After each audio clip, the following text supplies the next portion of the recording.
Today, I'm talking about the Harmony series from Pickleball Apes, and stay tuned to the end for a giveaway. The Pulse series from Pickleball Apes came out last fall and quickly became a popular paddle. And if you follow John Q's podcast, a recent poll showed the Pulse series to continue to be a popular paddle amongst his viewers. The one knock on the series was that the paddles would break in, some like this and some didn't. So now, Pickleball Apes is coming out with their next release, the Harmony series.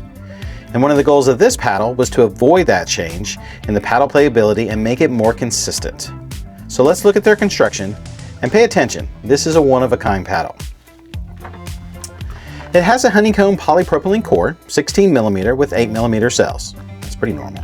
But I'll put up the graphic from Pickleball Apes, and you can see they have these large polyurethane foam inserts at the corners to widen that sweet spot and give vibration dampening, but avoided encircling the whole core with it to avoid that trampoline effect. They also put some fiberglass into the sides for perimeter weighting and stabilization, again for sweet spot maximization. You can also visualize this from an X-ray, and I'll put up the one that John Q posted on his website. It has a carbon fiber face and it is thermoformed. I'll put the specs up on the screen, but the takeaways are that these paddles come in light, they have good twist weight to swing weight ratios, and are open to customization with weight. The 5.5-inch grips are true, and a two-handed backhand feels comfortable with the paddle. So, how do they play? I would not put these paddles in the power category, especially stock. Solid all court, and the V-shape may be leaning control. With that said, they play great. Solid power, pop, spin, and touch. It has a crisp feel with some good pop, more so in the V and the S shapes than the X. I would not say it has a lot of dwell, but it isn't stiff either. Crisp is the best word, I think, but also with a softer touch on the slow stuff, dinks and drops. I'd say similar to the Franklin C45 series, though a different feel, but similar performance. If you weight them up, you'll find more power and plow through without getting too heavy of a paddle. But if you want to stay really quick, don't add any weight, and you'll still have a very playable paddle. In the Pulse series, I gravitated towards the V shape. In the Harmony series, I like the X better.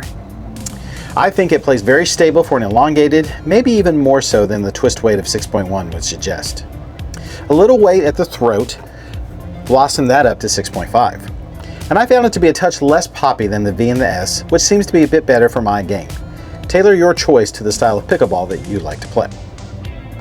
Compared to the Pulse series, overall this series has more pop, a touch less power, more consistency, and a better, softer game. I, for one, love the predictability of these paddles and the all-court style that they play. These paddles are scheduled to release on August 6th and should be at the $200 price point. However, you'll save a few bucks, 10% I believe, and that'll bring that price down to $180 if you use my code SSPBC. You can also use a code from John Q or PBMed. Those are two guys I lean on a lot for paddle info and guidance. And for the giveaway, I'm going to give away 2 of these paddles that I've tested. Comment below and tell me what your favorite pickleball that you like to play with. The Franklin X40, Selkirk S1, Lifetime, Other. And most importantly, fill out the Google form linked in the description down below. I need that because I need to know how to contact you if you win. And that is also where I will pull the randomization from. And as always, please give me a like and a subscribe. I hope you like this. If you did, please give me a like, follow, share, subscription, all the things. Peace.